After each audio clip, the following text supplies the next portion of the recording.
ముఖ్యంగా అందశ్రీ గారితోని మా బంధము అనేది విడదీస్తే విడిపోయే బంధం కాదు. నాకు నా మొదటి గొంతుగా అంటే నేను మామూలు పాటలు పాడుతూ జానపద గీతాలు రేడియోలలో దూరదర్శన్లో పాడుతున్నటువంటి సందర్భంలో 1993లో మొట్టమొదటిసారిగా అందశ్రీ గారితోని నాకు పరిచయం ఏర్పడడం జరిగినది. తొలి పాట అందశ్రీ గారి నాకు అదృష్టం ఏంటంటే అందశ్రీ గారి తొలి పాటను అప్పటి అంద ఎల్లయ్య అనే పేరుతో ఉన్నటువంటి అందే ఎల్లయ్యను అందశ్రీగా 3 అక్షరాల పేరును క్యాసెట్ మీద ఆడియో క్యాసెట్ మీద ముద్రించినటువంటి ఇది నాకు దక్కింది. ఆ పేరును 3 అక్షరాలు మొదటిసారిగా ప్రింట్ చేసిన అక్షరాలు 93 మేము ఒక జానపద గీతాలు తీయడం జరిగింది. అందులో అల్లి బిల్లి అంగుర తోట నేను అడుగుకుంటా పోయే బండ్ల బాటల్లో వాడుకుంటూ పల్లెపాట నేను సిన్నంగా చేరాలి సిద్దిపేట. ఇది 93లో చేసినాం. అందులోనే అందశ్రీ గారు కూడా ఒక పాట కూడా పాడిండు ఎల్లమ్మో జర అంటే తొలినాళ్ళలో ఆయన జానపద గీతాలు రాసేది అద్భుతం. చాలా మందికి ఉద్యమ గీతాల ప్రస్తావనే ఉంది కానీ అందశ్రీ గారు అద్భుతమైనటువంటి జానపద గీతాలు మామూలు కాదు. తెలుగు జానపదాన్ని ఒక ఉర్రు తొలగించినటువంటి పాట గుస్సా చేయకు మావో నా గుండెల్లో గుబులాయే జర గట్లా చూడకు మావో అది చాలా మందికి తెలియదు అందశ్రీ రాసినట్టుగా. అట్లా ఆ పాట కూడా అందశ్రీ గారే రాశారు. చాలా పాటలు చేసినాం. కిన్నెరసాని పల్లె పాటలని నేను చేసిన ఈ ప్రస్తావన కొనసాగుతున్నటువంటి క్రమంలోనే మరి 2001లో సింహగర్జన కేసీఆర్ గారు పెట్టినప్పుడు తొలిసారి నేను తెలంగాణ కరీంనగర్లో పాట పాడాలి కాబట్టి అప్పటికి తెలంగాణ పాటలు ఎక్కువ లేవు. గద్దరన్న రాసినటువంటి నా తల్లి తెలంగాణరా తిరగబడ్డ వీనరా అని అదొక పాట. సిద్ధారెడ్డి సార్ రాసినటువంటి నాగేటి సార్లల్లా జోహార్లో అనేటువంటి పాటలే తప్ప మిగతా తెలంగాణ పాటలు ఏవి లేనటువంటి సందర్భంలో కొన్ని పాటలు కావాలనుకున్నప్పుడు అందశ్రీ గారు నా కోసం రాసినటువంటి తొలి పాట తెలంగాణ ఉద్యమ పాట నా నుంచి వచ్చినటువంటి పాట కూడా అది అందశ్రీదే. అరే గల్లు గల్లు గల్లు గల్లు గజ్జల మోతో అన్నల్లారావో సిల్లెల్లార గవ్వల మోతో అన్నల్లారావో సిల్లెల్లార దగా పడ్డ తెలంగాణ దప్పుల దరువో అన్నల్లారావో సిల్లెల్లార మూవల మోతో అన్నల్లారావో సిల్లెల్లార మండుతున్న గుండెలన్నీ దండుగట్టి దరివేసి ప్రతినబూనె తెలంగాణ పట్టాభిషేకానికి చల్. ఈ పాట కావచ్చు. ఊరు తెలంగాణ అంటే ఆడియో రూపంలోనే నేను మొదటిసారి అందశ్రీ గారిని తీసుకొచ్చినాక వీడియో రూపంలో కూడా మా నాగరాజు అంతర్పున నాగరాజు ఆధ్వర్యంలో ఊరు తెలంగాణ అనే ఒక సీడీని కూడా రూపొందించడం జరిగినది. చాలా సంతోషపడ్డాడు.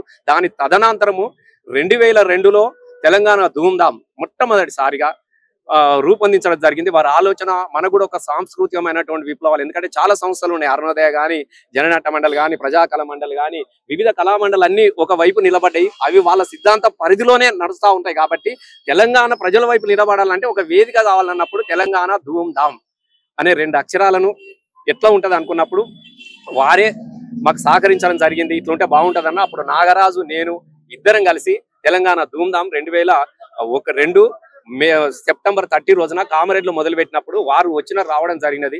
వారు వేదిక మీద ఆ రోజు వారు వాడినటువంటి పాట మీరందరూ కూడా మీ అందరు తెలుసు. తల మీద సుట్టా బట్ట ఆ పైన పండ్లా బుట్ట పల్లో పల్ల ఏమో తెనుగొల్లా ఎల్లమ్మ అని చెప్పేసి కన్నీళ్లు పెట్టించినటువంటి పాటతో పాటుగా ఆ ధూమ్ధామ్ లో చూడ సక్కని తల్లి సుక్కల్లో జాబిల్ అనేది ఆ పాటను మేము ప్లేగా చేసేది నాగరాజు.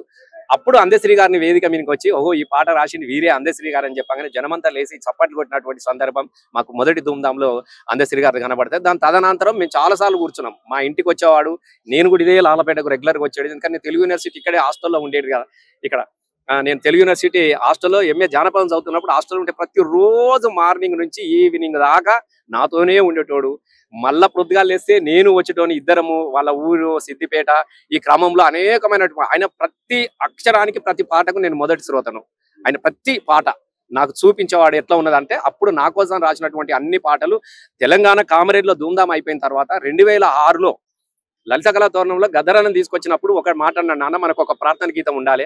లేకుంటే అంతకుముందు మేము నాగేటి సార్లన సిద్ధారెడ్డి సార్ పాటలో లేకుంటే జోహార్లతోనే మొదలు పెట్టేది. ఫస్టే అమరత్వంతో ఎందుకు మొదలు పెట్టాలి, చివరిగా అమరులకు నివాళులు అర్పించాలంటే మొదట ఒక ప్రార్థన గీతం ఉండాలన్న ఆలోచన చేసినప్పుడు అప్పుడు జయ జయ తెలంగాణ పాట అనేది మొదటిసారిగా రాయడం జరిగినది. ఆ పాట సిద్దిపేటలో సగం రాసినాం, ఈడ సగం రాసినాం. 2004లో కూడా దాన్ని రికార్డు కూడా చేయడం జరిగినది.